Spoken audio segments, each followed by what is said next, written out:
궁지에 몰린 처지에서 한동훈 장관에게 떡밥을 던져봤지만 정작 한동훈 장관이 물지 않고 옆에서 눈치를 보던 이재명이 달려들어서 이 떡밥을 덥석 문 것입니다.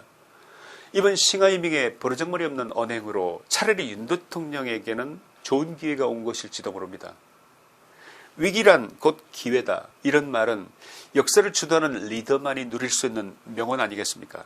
한 손으로는 이재명의 목을 쥐고 다른 한 손으로는 싱하이밍의 목을 쥐는 양수겹장의 형국, 이것이 기회이자 위기, 위기이자 곧 기회일 수도 있지 않겠냐, 그 말씀을 드리는 것입니다.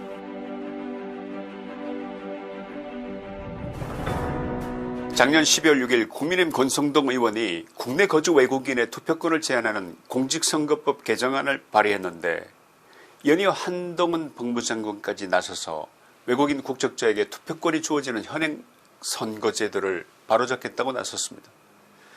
화들짝 놀란 것처럼 즉시 반응을 보인 데가 있었는데 어딘지 짐작이 가십니까? 바로 중국이었습니다. 이러한 공직선거법 개정안 발의와 한 장관의 지지 발언이 있은 직후인 작년 12월 중순경 싱하이밍 중국 대사가 한동훈 장관에게 면담을 요청한 모양입니다. 그 만남에서 만족스러운 대답을 얻지 못한 싱하이밍은 다른 방법을 짜냈는데 들어보니 중국 관료들이 누군가를 설득할 때 늘 해오던 전형적인 중국스러운 방법을 선택한 것으로 보입니다. 한 장관을 중국 대사관에 초대해서 현란한 만찬을 대접하겠다는 것이었는데 한 장관이 누굽니까? 이런 회유에 넘어갈 사람이 아니지 않습니까? 싱하이밍의 초대를 정중히 거절함으로써 더 이상 이 문제를 중국과 의논할 생각이 없음을 간결하게 표현해버린 것입니다. 이 문제가 중국에게 중요하긴 했을까요? 싱하이밍이 허둥지둥했다는 것이 눈에 선하게 보여서 말입니다. 그가 한동훈 장관에게 매달리는 듯한 이 분위기가 느껴지십니까? 첫째, 현행대로 중국이 자국민들을 대한민국에 꾸준히 이주시킬 경우 결국 중국이 원하는 인물, 중국의 정책을 지지하는 인물, 중국의 국가 이익에 도움되는 한국의 정치적 인사들에게 표를 몰아줄 수 있는 가능성, 다시 말하면 중국이 기대했던 정치적 영향력이 물거품이 되는 것을 의미하기 때문일 것입니다. 중국으로서는 자기들의 장기적 플랜에 중대한 차질이 아닐 수 없을 것입니다. 둘째, 국가 간의 상호주의를 반영하겠다는 한 장관의 발언의 핵심은 두 가지, 선거권과 의료보험인데 중국이 중국 거주 우리 국민에게 이 두 가지를 적용하지 않듯이 우리도 중국인에게 그것을 적용하지 않아야 한다는 점을 말한 것입니다. 한국 내 중국인들이 전 세계에서도 가장 훌륭하다는 대한민국의 의료보험 체계의 혜택을 대한민국 국민 수준으로 누린다는 것과 당장은 10만여 명에 불과하지만 향후 수백만 명이 될지도 모르는 중국인이 가진 선거권을 통해서 한국 사회를 간접적으로 통제할 수도 있다는 중국의 꿈이 물거품이 되는 것입니다. 싱하이밍으로서는 하필 자신의 재임 중에 이런 일이 벌어진다면 중국 공산당의 책임 추궁이 뒤따를 수밖에 없는 그야말로 발등에 불이 떨어진 셈이었을 것입니다. 셋째, 한동훈 장관의 상황인식은 단지 선거제도나 대한민국 국민들이 마땅히 누려야 할 의료보험의 혜택에 대한 제한에만 머문 것은 아닐 것입니다. 첨단과학 분야, 예를 들어서 반도체 분야, 2차전지 분야, 로봇이나 원전 분야 등 산업 스파이들로부터 우리의 첨단 기술을 보호해야 할 필요가 있는 분야에 중국 국적자 내지 중국인 영주권자가 취업을 하려는 경우 이에 대한 제한까지도 염두에 두고 있을 것으로 판단됩니다. 중국이 수출할 수 있는 것은 단지 상품이나 상품의 원재료만이 아니라는 것을 이해해야 할 것입니다. 14억의 중국인들을 해외로 특정 국가로 내보내는 인간 수출 정책이 어쩌면 더 무서운 것일지도 모릅니다. 중국인들이 한국이나 미국, 오스트레일리아 등의 영주권을 갖게 되고 해당 국가의 인구수 중 일정 비율을 차지하게 되면서 그들이 자신들의 목소리를 키우게 된다면 장차 그 나라의 정치적 구조는 어떻게 변할까요? 중국인들은 어렸을 때부터 중화사상이라는 국뽕에 매몰되어 있어서 아무리 영주권을 얻어서 그 나라에 동화되는 듯 보이더라도 결국 중국의 국가 이익이 걸린 경우에 그들은 중국 공산당의 세포조직의 일부로서의 역할을 할 수밖에 없는 존재라는 것을 이해하지 않으면 안 되는 것입니다. 박근혜 정부 말에 촛불 시위에 중국인들이 대거 참여한 것을 기억하십니까? 중국은 당시 대한민국에 유학온 7만여 대학생들 전체를 동원할 수가 있었고 그들을 일사불란하게 촛불 시위에 참여하도록 했다는 것은 공공연한 사실 아닙니까? 게다가 중국 공산당 산하에는 1천만 오마오당이라는 인터넷 댓글 부대가 있어서 특정 국가의 정치적 트렌드를 저해할 수 있는 인터넷 인해 전술을 사용해온 나라, 이것이 중국의 실체입니다. 이것이 세계 지배의 야욕을 거침없이 실천해온 중국 공산당의 민낯이 아니라고 주장하실 분이 혹시 계십니까? 중국이 하는 모든 것이 불순한 의도에서 출발한 것임을 알린 사실상 최초의 인물이 있는데 그가 누군지 짐작이 가십니까? 트럼프 전 미국 대통령입니다. 중국은 공산당 정권이 주체가 돼서 미국의 각종 첨단 기술들의 탈취를 계획하고 실행에 옮겨왔다고 하는 사실, 그 사실의 폭로는 화웨이를 미국에서 추방하는 전격적인 조치를 취한 트럼프의 행정명령이 그 시발점이 되었다고 해도 과언이 아닐 것입니다. 중국의 이러한 행태를 더 이상 좌시하지 않겠다고 선언한 사람, 트럼프. 그는 첫째, 2020년 5월 각 대학에서 석박사 및 연구 분야에 있는 중국인들 3천여 명을 추방하겠다는 행정명령을 내린 데 이어 2020년 9월 중국군과 연관된 학생들과 연구원 1000여 명의 비자를 실제로 취소해버렸습니다. 그들을 추방한 것입니다. 둘째, 미국 대학의 교수들과 첨단 기술 분야를 연구하는 연구소에 접근해서 막대한 연구비를 지원하고 해당 연구 결과를 탈취해온 중국의 절도 행위를 막기 위한 조치를 취했습니다. 모든 미국 대학 내 연구소의 프로젝트에 대해서 누가 자금을 대는지 그 자금의 출처를 신고하도록 조치하고 그 자금의 출처가 중국 공산당인지를 감시하는 시스템을 만들었습니다.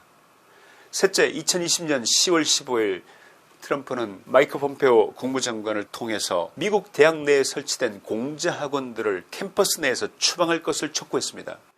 바로 이 공자학원이 미국 내 영향력 있는 유력 인사들과의 교류와 그들에 대한 회유, 뇌물과 미인계 등 온갖 수단을 동원한 중국 스파이들의 근거지로 지목된 것입니다. 공자학원이 중국 공산당의 통일전선 전술의 핵심 점조직이라는 것을 전 세계에 폭로한 일대 사건이었던 것입니다. 이 사건 이후로 유럽 전역에서 공자학원 추방운동이 들불처럼 일어났습니다. 트럼프 행정부에서 시작된 대중국 견제가 바이든 행정부로 넘어오면서 이제는 총성 없는 전쟁의 수준으로까지 비화한 것을 우리 모두가 보고 있는 것입니다. 우리 대한민국 문제로 돌아가서 권성동 의원의 공직선거법 개정안의 발의, 그리고 한동훈 법무장관이 중국에 대해서 상호주의적 관점에서 제도 적용을 하겠다는 계획은 더불어민주당과 중국 공산당 모두의 공통되는 이익에 중대한 차질을 빚게 되었을 것임을 짐작하는 것은 어려운 일이 아닐 것입니다. 다음에 말씀드릴 몇 가지 그들의 고민을 들어보시겠습니까? 첫째, 영등포구, 구로구, 안산시, 수원시 등 중국계 영주권자들이 많은 지역은 주로 수도권 일대인데 기초단체 선거권에서 시작하여 장기적으로는 총선과 대선까지 영주권자들의 선거권을 점점 확대시킴으로써 탄탄한 수도권 표밭을 기반으로 영구집권을 꿈꿨던 더불어민주당의 계획에 중대한 차질이 빚어진 점. 둘째, 한국 사회에 정착하는 중국인들이 일정 규모 이상으로 많아지게 되면 한국 내 중국 공산당이 국내 정치에 개입하고 자신들이 미는 정치인들을 통해서 대한민국을 중국의 직간접 영향권 하에 두려던 것인데 이 계획이 물거품이 될 처지에 놓인 점. 셋째, 중국은 동북공정을 통해 고조선사, 부여사, 고구려사, 발해사가 자기네 중국사라는 주장을 펼치면서 우리나라의 고대사를 왜곡해온 데 이어 김치도 한복도 온갖 좋은 것은 다 중국 자기네 것이라는 주장을 밀어붙이면서 대한민국 내 인구 구성에서마저 중국인들을 자연스럽게 밀어넣어 석금지를 해놓겠다는 계획에 일대 차질이 빚어진 점. 넷째, 중국인들이 대한민국에 들어와서 살더라도 결국 그들이 우리 국민들 속에 자연스럽게 섞이고 녹아들 수 없다는 점을 간파한 윤 대통령 정부가 문재인 정부와는 너무나 다르게 사사건건 중국의 의도와는 다른 방향으로 움직이는 데 대해서 중국은 짜증스러움과 초조함을 드러내고 있는 점 어떻게 생각하십니까? 싱하이밍은 하필 자신의 부임 기간 동안에 이 같은 일이 벌어진 데 대한 중국 정부의 책임 추궁으로부터 자신이 살아남기 위해서 윤 대통령 공격에 나선 것일 수도 있지 않을까, 이런 추측이 되기도 합니다. 궁지에 몰린 처지에서 한동훈 장관에게 떡밥을 던져봤지만 정작 한동훈 장관이 물지 않고 옆에서 눈치를 보던 이재명이 달려들어서 이 떡밥을 덥석 문 것입니다. 이번 싱하이밍의 버르장머리 없는 언행으로 차라리 윤 대통령에게는 좋은 기회가 온 것일지도 모릅니다. 위기란 곧 기회다, 이런 말은 역사를 주도하는 리더만이 누릴 수 있는 명언 아니겠습니까?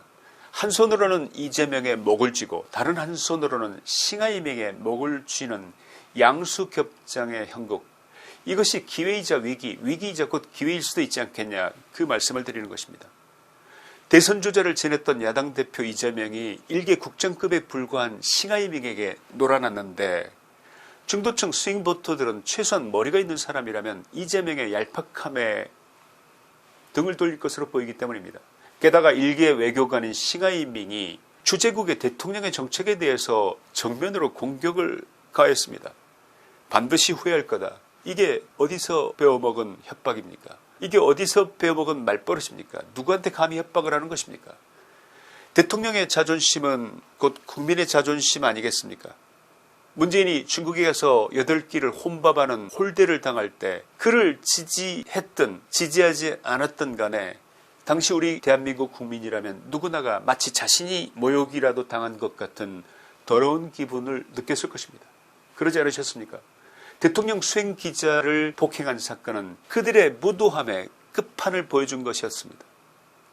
맞고도 참고 견디는 것이 긴 시각에서 과연 국익에 도움이 되는 것인지, 아니면 기왕 구실을 제공한 싱하이밍이라는 외교관 하나쯤 정리해버리는 것이 외교적 마찰을 감수하고서라도 멀리 봐서는 옳은 것이 아닐지 진지하게 고민해봐야 할 시점이 있다면 바로 지금이 아니겠습니까? 결론입니다. 중국이 대한민국의 반도체에 목을 메고 있는 지금의 한국은 지난 사드 보복 때와는 상황이 다르다. 중국이 이번에도 한국에 대한 일방적인 제재를 하기는 어려울 것이다. 이런 견해가 전문가들의 일치된 의견임을 참고할 필요가 있다고 보입니다. 좀 다른 얘기처럼 들리실지 모르지만 윤석열 정부에게는 지금 이 시점이 최대의 위기이자 최대의 기회가 주어진 것이 아닐까 생각됩니다. 지금처럼 민주당이 170여 다수 의석으로 윤석열 정부의 발목을 잡는 상황이 만약 총선 이후에도 바뀌지 않는다면 어떻게 될까요? 그 즉시 윤석열 정부는 레임덕에 빠지게 되고 식물 정부가 되는 것 아니겠습니까? 그런 점에서 이번 총선에 윤석열 정부의 사활이 달렸다고 봐도 과언이 아닐 것입니다. 내년 총선이 끝날 때까지 중국과 긴장 관계를 유지하는 것이 좋을지, 아니면 참고 인내하는 정책이 더 나은 것일지 정치적 실익이라는 측면에서 고민해 볼 필요가 있을 것 같은데, 여러분의 의견을 댓글에 부탁드리겠습니다. 우리나라 2030이 지금처럼 중국을 극혐한 적이 있었습니까?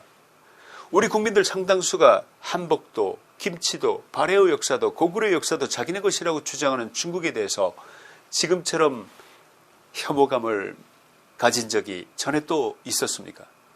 우리 국민들은 어떤 특정한 사건을 오래 기억하지 못하는 경향이 있습니다. 중국에 대해서 산불이란 정책을 펼치면서 중국에게 머리를 조아렸던 문재인 민주당 정권이 옳지 않았음을 다음 총선 기간 내내 온 국민의 기억 속에 남길 수 있는 방법을 찾아야 한다고 보는데, 여러분 어떻게 생각하십니까? 일개 국장급 직급에 불과한 중국 대사를 만나서 두 손을 공손하게 모으고 깊이 고개를 숙여가면서 비굴해 보이는 모습을 전 국민에게 보여준 이재명, 중국에게 공손하게 두 손을 모으는 이재명의 굴종의 모습 뒤로 대한민국의 미래를 살아갈 우리 아이들을 투영시켜서 국민의 뇌리에 각인시킬 방법을 찾아야 한다고 보는데, 여러분도 동의하시겠습니까? 내년 총선에서 국민의힘이 다수 의석을 점하게 된다면 한동훈 장관이 의도했고 권성동 의원이 발의했던 이 법안들은 국회를 통과하게 되겠지만, 만약 과반수를 넘기지 못한다면 이 법안은 좌절될 수밖에 없는 운명에 처하게 될 것입니다. 다음 총선에서 우리 자유우파 국민들은 민주당과 수백만 중국 오마오당의 댓글 인해 전술을 보면서 그들과 싸워야 할지도 모릅니다. 우리가 어떻게 해야 윤석열 정부를 살려낼 수 있겠습니까?